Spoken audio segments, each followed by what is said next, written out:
What's up, everybody, and welcome back to our channel. And if you're new here, welcome, and please click that like and subscribe at the bottom of the screen, and don't forget to hit that bell notification. This way you get notified every time I upload a video. Well, it comes up to today's video. Well, I was thinking, trust me, it hurt, that I want to talk about preparing for a road trip. I've already taken a road trip up to Laconia and back, out to Gettysburg and back, and pretty soon I'll be preparing to go to Ocean City, Maryland and back, and that's from Connecticut. So, you know, they're not cross-country road trips, but they're cross-state road trips where I'm going through multiple states and I'm going to be far from my area of support, which would be my house, my garage, where I work on bikes, all my tools. So I figured, let me talk about what do I need to do before I prepare to go on these road trips.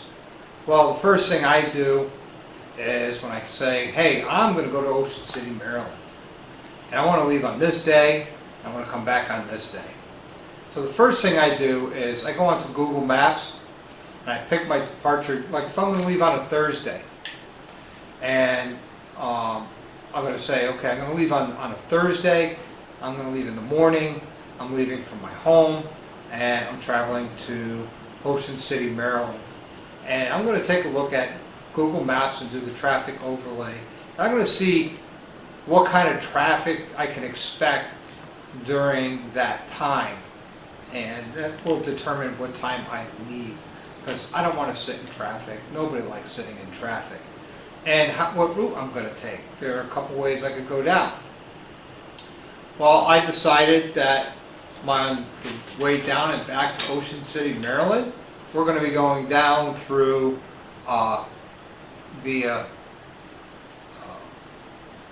Cape May, New Jersey. And then we're going to take the ferry across from Cape May into Lewis, Delaware, and then from Lewis, Delaware down to Ocean City, and then return trip is the same way. Yeah, it's less riding time, but you know what? It adds the adventure of being on the ferry round trip. And I get to see historic Cape May. If you've never been, it's beautiful. I will be taking you guys with me on this trip through historic Cape May, across the ferry, and then into Ocean City, and vice versa, with some highway riding as well. It's all going to be a highway. So okay, I prepared my route on how I'm going to go and what time I'm going to leave. Now I'm going to prepare my bike. Well, the first thing I'm going to do is I'm going to put the bike on the lift, and if you don't have a lift, no big deal. You can do this with it on the ground. And the first thing I'm going to do is I'm going to look at my tires. I'm going to make sure my tires are in good shape. I'm going to check my tire pressure. Then I'm going to look at my brake pads. I'm going to make sure my brake pads are good. And then after that, I'm going to take a look at when my next service is.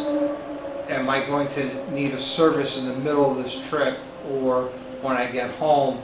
For instance, going up to Laconia and back, I managed the mileage on the bike, so I didn't override the mileage too much for my 1,000-mile service, which I did the service at 1,010 miles.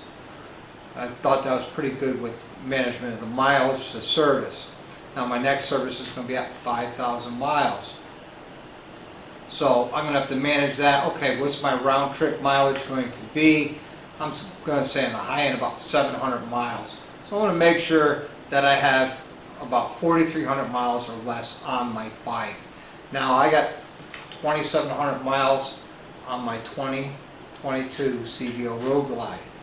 So I got a little bit of mileage buffers there to worry about. I do ride my bike often, and I have another bike I ride as well. So I use that to help manage the mileage to my next service interval.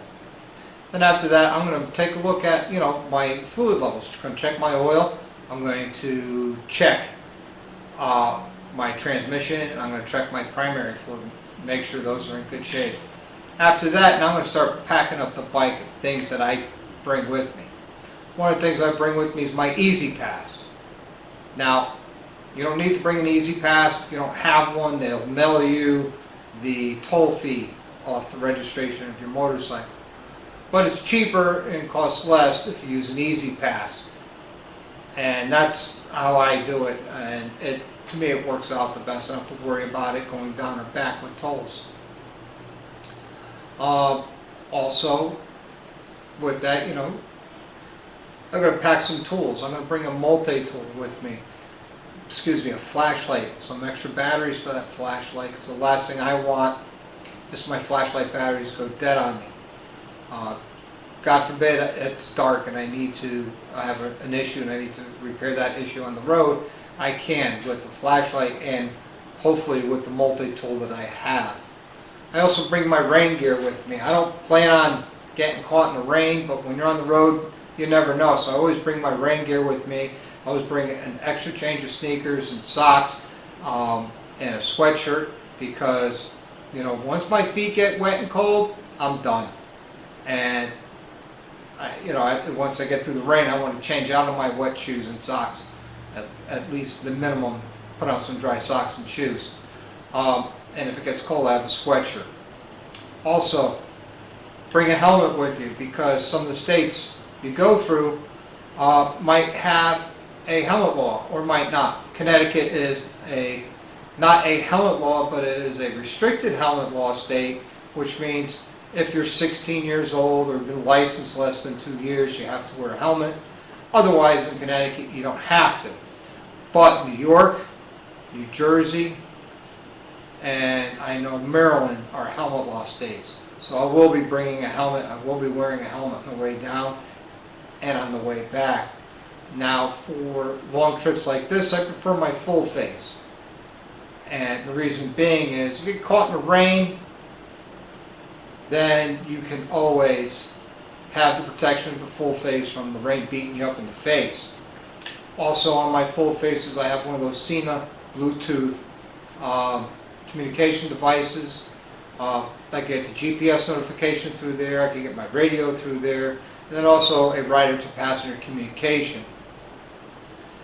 Which reminds me, I need to get one for my wife's full face. What else that we do?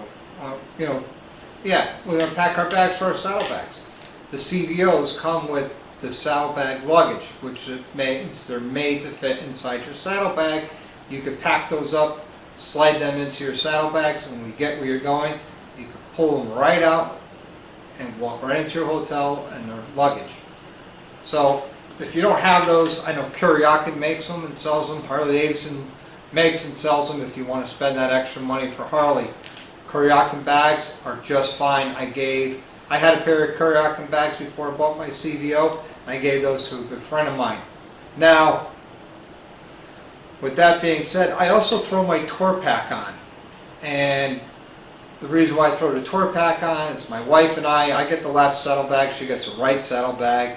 And in the tour pack goes our rain gear and also all the camera equipment that we bring with us down to Ocean City or these bike weeks that we go to. I didn't bring the tour pack for Gettysburg because it was just me. The wife didn't join me.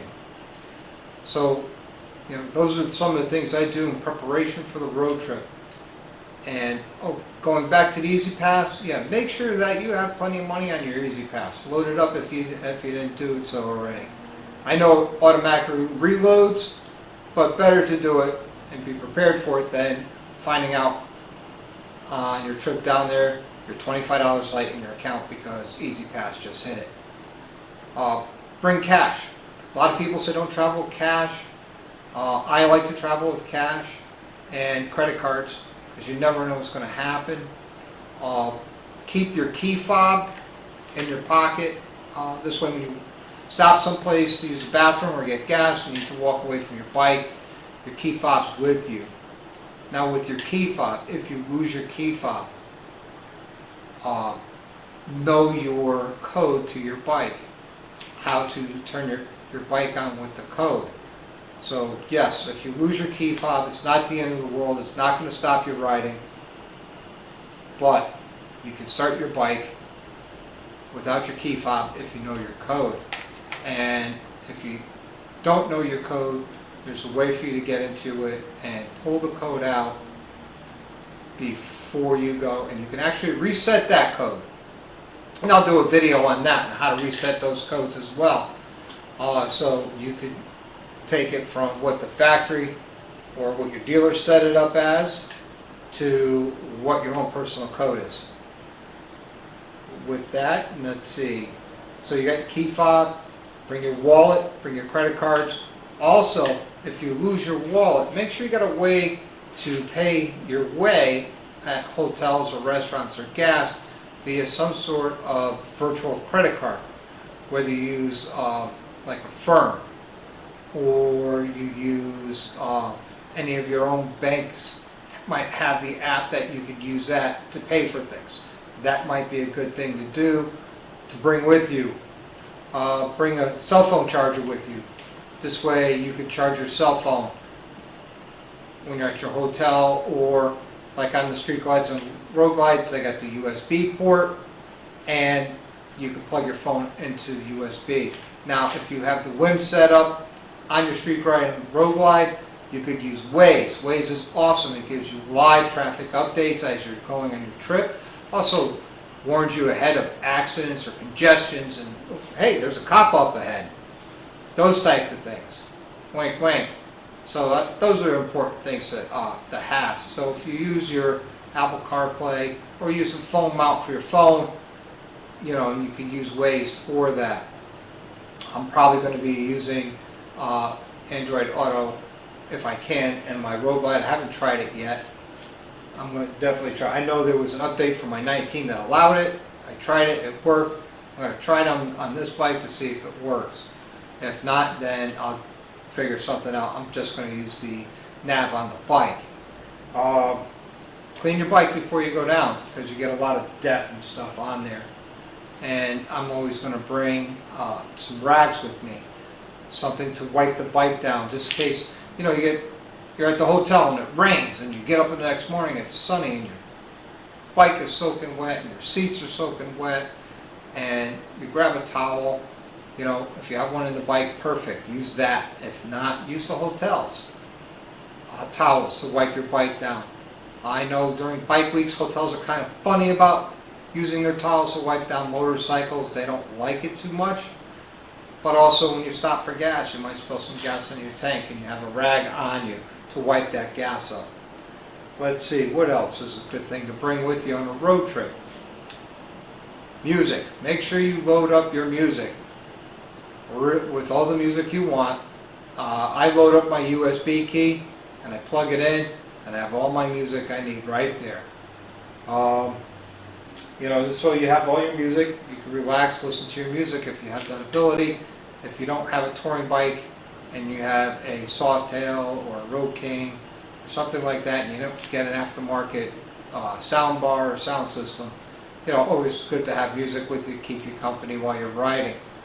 Also, you know, when you're riding and you need to turn the music up just to quiet down the bike, you can. Not saying that I do that, but you know what I'm saying. Tire pressure gauge. Bring a tire pressure gauge with you. This way, you know, hey, you know, your tire pressure is for the trip home. You know, I always preach tire pressure, tire pressure. It's like being organized. You want to stay organized while working on a bike. You also want to be organized on a road trip. Bring a tire pressure gauge. And that's basically it. You know, when I prepare to go on a road trip, I also make some phone calls to some friends in the area. Say, hey, I'm coming down. I'd like to hook up with you. You know, look for restaurants that you want to eat at. You know, that's what some of the things I do when I'm going on a road trip. Hopefully this video is a help to you when you're planning your next road trip. And as always, everybody, live the best life you can, ride often, and ride hard.